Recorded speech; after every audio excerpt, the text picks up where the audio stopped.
Hi hello అండి, నమస్తే. Welcome to AR agriculture land Jangaon.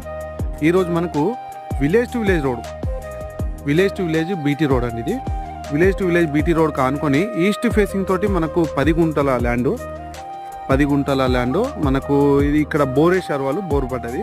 చాలా బాగుంది. సైట్ రోడ్ హైట్లో ఉంటుంది, కంప్లీట్గా రెడ్ సైడ్లో ఉంది. రెండు వైపులా రోడ్డు ఉంటుంది. వెనక side canal road, front side village to village BT road. Jangaon district, Jangaon మండలం, Jangaon registration. Jangaon district headquarters నుంచి కేవలం ఒక 10 కిలోమీటర్లు మాత్రమే వస్తుంది. 9-10 కిలోమీటర్లు మాత్రమే వస్తుంది. మనకు ఈ సైట్ నుంచి కేవలం ఒక 200-300 మీటర్స్ దూరంలో పెద్ద వెంచర్ ఒకటి నడుస్తుందండి. చాలా బాగు. అది వెంచర్లో మినిమం మనకు ఒక పర్ గుంటాకి 3 lakhs అట్లా వాళ్ళు సేల్ చేస్తున్నారు. మనకు ఇది మాత్రం అతి తక్కువ ధరలో వస్తుంది. విలేజ్ టు విలేజ్ బీటీ రోడ్కి జనగామ టు ఉస్నాబాద్ కరీంనగర్ వెళ్ళే రోడ్కి ఒక 3-4 కిలోమీటర్ దూరంలో ఉంటుందండి. చాలా బాగుంది.